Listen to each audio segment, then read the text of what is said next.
Halo teman-teman, kami dari kelompok 11 yang beranggotakan Ainul Fuad, Almeniwati, dan Weni Septila akan menjelaskan tentang teori transpersonal. Yang pertama yaitu mengenai sejarah psikologi transpersonal. Awal mula psikologi transpersonal muncul itu untuk membantu memecahkan krisis yang dialami oleh manusia-manusia modern. Bermula dari pengalaman luar biasa para hippies pencetus revolusi kebudayaan Amerika di tahun 60-an. Para hippies yang menolak kemapanan itu melakukan proses kembali ke alam, meninggalkan kehidupan modern dan mengikuti kehidupan primitif suku Indian, yang mana para dukunnya gemar mencari kebenaran dengan menghisap jamur-jamur halusinogen yang membuat halusinasi yang dianggap sebagai kebenaran. Selanjutnya itu fenomena maraknya para cendekia muda di Amerika Serikat yang cenderung menggunakan obat psikotropika. Bahkan banyak di antara mereka yang kecanduan, meskipun mereka berada dalam bayang-bayang ancaman hukuman yang berat serta hilangnya pekerjaan. Dan di sini terbukti psikologi lama tidak dapat menjelaskan fenomena tersebut, dan sehingga muncul aliran baru yaitu psikologi transpersonal. Di lain hal juga disebutkan bahwa di zaman modern manusia hidup bergelimang materi dan kebutuhan material menjadi yang utama. Keluarga, pendidikan, karir, dan lain-lain semuanya dilakukan untuk mendapatkan perolehan materi. Karena perolehan materi semacam itu, orang modern mengalami krisis spiritual yang akut. Disadari atau tidak, diakui atau tidak, orang modern membiarkan dimensi spiritual dalam dirinya kosong, kering, dan hampa. Sehingga kekosongan inilah yang menyebabkan krisis spiritual orang-orang modern dan yang menimbulkan ilmu baru dari psikologi, yaitu psikologi transpersonal, untuk membantu orang-orang modern tersebut. Pengertian psikologi transpersonal. Psikologi transpersonal adalah salah satu mazhab dari psikologi yang mempelajari tentang potensi.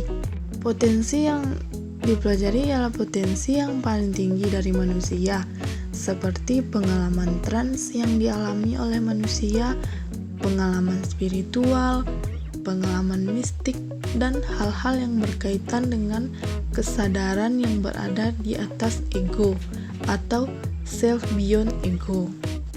Menurut Nusjirwan pada tahun 2000, psikologi transpersonal itu suatu studi terhadap potensi tertinggi umat manusia, dan dengan pengakuan, pemahaman, dan perealisasian keadaan-keadaan kesadaran yang mempersatukan antara spiritual dan transenden. Tokoh-tokoh psikologi transpersonal: yang pertama William James, yang kedua Carl Gustav Jung, yang ketiga Otto Rank, yang keempat Abraham Maslow, yang kelima Roberto Assagioli, yang keenam Stanislas Grof, dan yang ketujuh Viktor Frankl. Contoh teori transpersonal yaitu dalam menjalankan ibadah, seseorang menyadari kebaikan dan keburukan yang telah diperbuat dan berserah diri kepada Tuhan. Kondisi ini telah memasuki konsep transpersonal karena mengalami spiritual yang hanya bisa dirasakan secara pribadi. Menganalisa terjadinya psikopatologi. 1. Manusia tidak mau menggunakan potensi yang dimilikinya, terutama potensi hati atau kalbunya untuk memahami, mata untuk memperhatikan, dan telinga untuk mendengar. 2. Potensi yang dimiliki tidak diberdayakan secara optimal sebagaimana mestinya.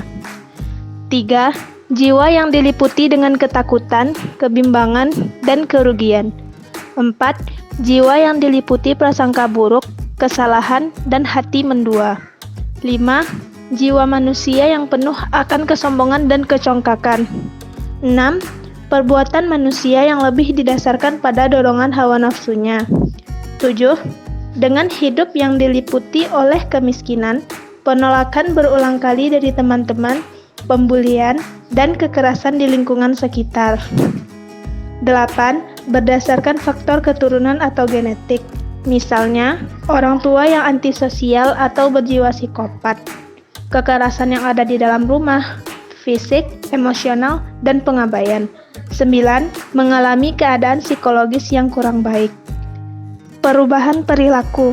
1. Berpikiran negatif mengenai diri sendiri dan orang lain. 2. Bersikap agresif terhadap orang lain. 3.